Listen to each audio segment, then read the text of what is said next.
বাউল TV Tangail, হৃদয় ধনবাড়ি, চেতনায় Bangladesh. Like দিন, share করুন, সাবস্ক্রাইব করুন এবং কমেন্ট করে জানিয়ে দিন আপনাদের মতামত।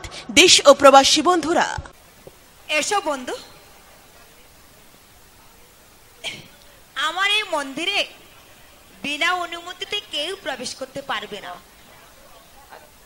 এসো, আমরা এখানে প্রেমের খেলা খেলবো।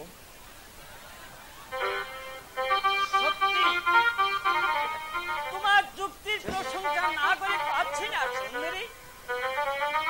তুমি আমাকে যে এইভাবে তোমার কাছে কাছে রাখবে তা আমি জীবনেও কখনো কল্পনা করতে পারিনি সুন্দরী। শুধু তাই নয় বন্ধু, আমি শুধু চাই তোমাকে। তোমাকে ছাড়া কি আমি কখনো বাঁচতে পারি? তাই নাকি?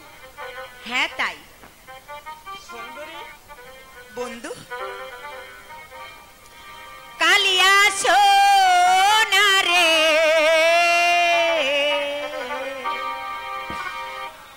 গত নিশি কোথায় ছিলে?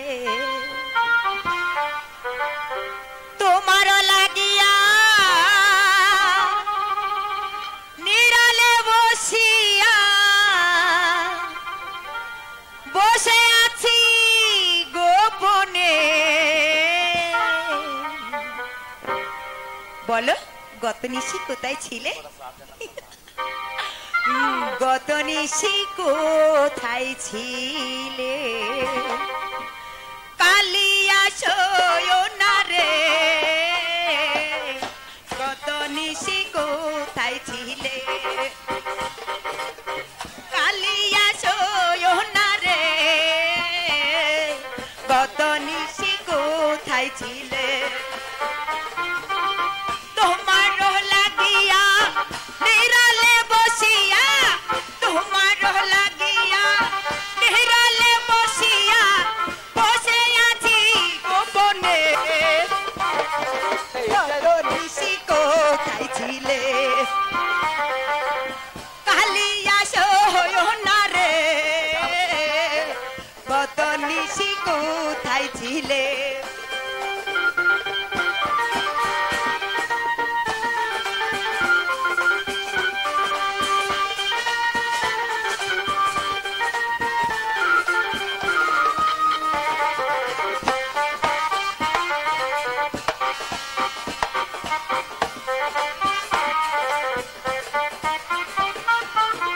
আসিবে বহলে মালাটি গাতে, নিশি পড়ে গেল না আসিলে।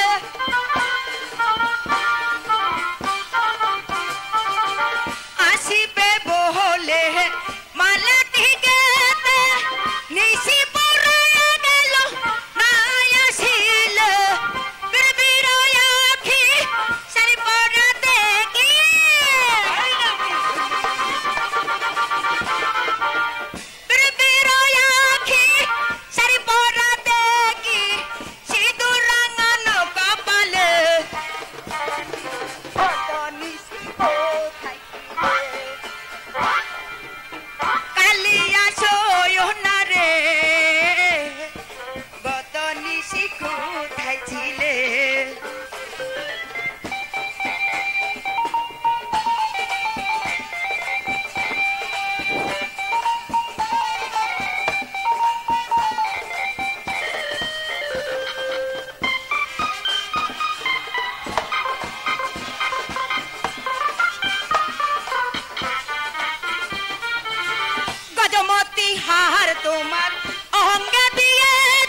আসিবে বলে মালাটি গাতে নিশি পড়াইয়া গেল নাই আসিল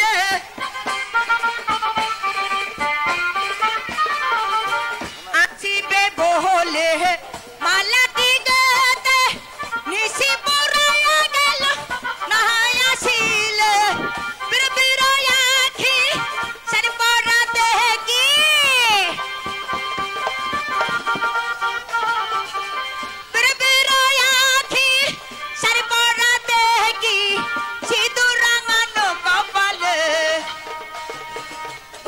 নিশি কোথায় ছিলে কালিয়া সোয়নারে কত নিশি কোথায় ছিলে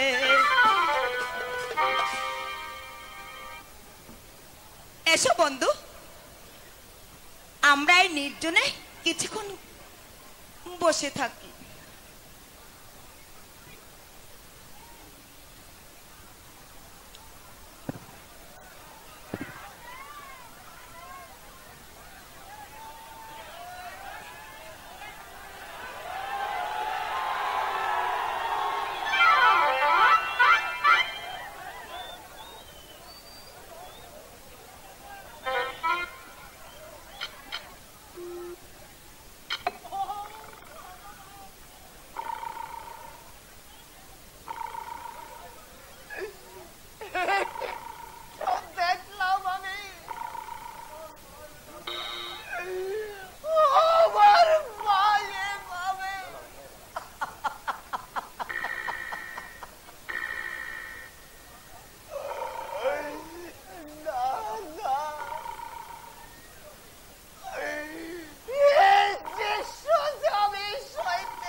আবার চাদর চাদর কোথা থেকে এলো সর্বনাশ হয়েছে আমার আমার এই গোপন পক্ষে আবার কে প্রবেশ করলো এখন কি করি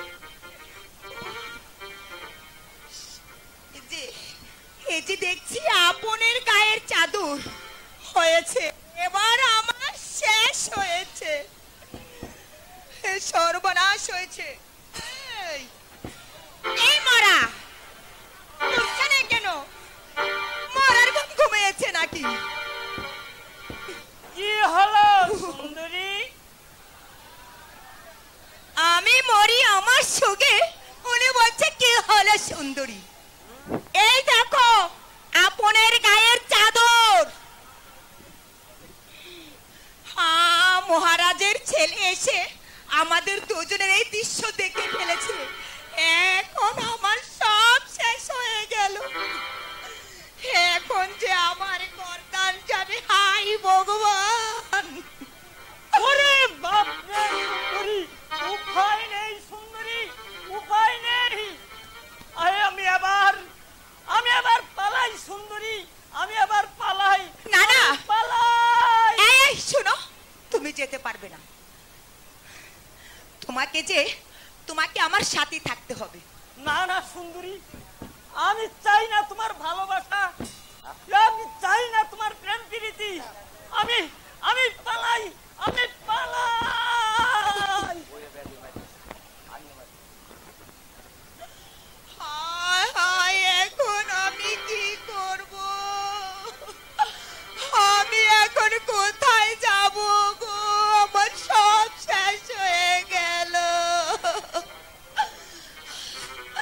কেমন করে আমি ওই মহারাজের বিচার থেকে রেহাই পাবো? এখন আমি কি করি? এই সময় আমি কাকে ডাকি? কাকে ডাকি? কাকে ডাকি? কাকে ডাকি? কাকে ডাকি? পেয়েছি, পেয়েছি। এই সময় আমার মন্ত্রী জং বাহাদুরকে প্রয়োজন। এই কে আছিস? মন্ত্রী জং বাহাদুরকে পাঠিয়ে দে। আমায় কেন স্মরণ করেছেন মহারানী? মন্ত্রী মশাই, বলুন মহারানী। আজ আমি মহাবিপদে পড়েছি, আমি মহাবিপদে পড়েছি, তাই আপনাকে আমার খুব প্রয়োজন। হ্যাঁ বলুন, কি বিপদে আপনি পড়েছেন মহারানী? আমি সেই বিপদ থেকে রক্ষা কি করে পাবো, তাই তো আমি ভাবছি। আপনি সব খুলে না বললেও আমি ওই আড়ালে দাঁড়িয়ে সব দেখেছি এবং সব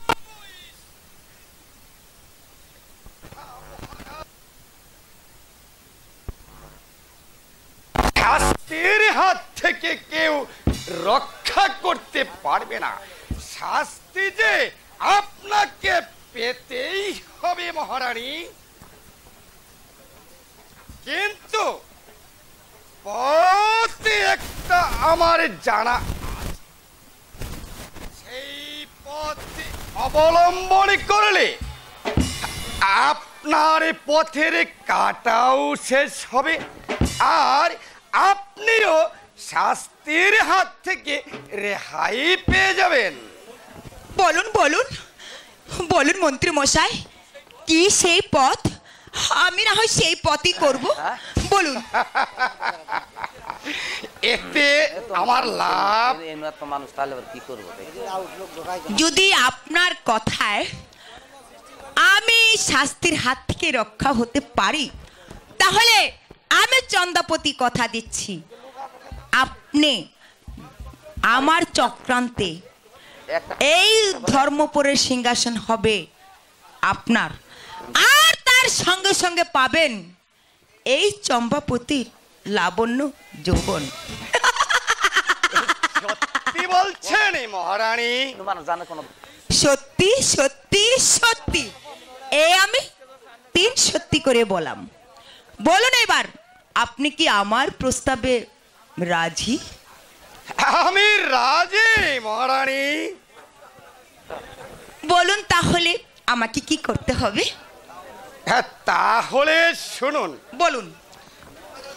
মহারাজ কক্ষে আসার পূর্বে আপনি আপনার মাথার চুলগুলি ভালো করে এলোমেলো করে চিৎকার করতে জিজ্ঞাসা করলে বলবেন আপনি আপনি আমার না মহারাজ, আমি যে অসতী হয়ে গেছি। আপনে দুলাল আমার মন্দিরে প্রবেশ করে আমার সতীত্ব নাশের উদ্যত হয়েছিল। তখন মহারাজ কোনো প্রমাণ চাইলে দেখাবেন এই চাদর খানা। আর তখন মহারাজ ক্ষুব্ধ হয়ে ওদের শাস্তির বিধান করবে। সত্যি সত্যি এটি উত্তম প্রস্তাব মন্ত্রী মশাই। তাই তো আপনাকে আমার গোপন পক্ষে ডেকেছি। আপনার মতো মন্ত্রী তো আমার খুব প্রয়োজন।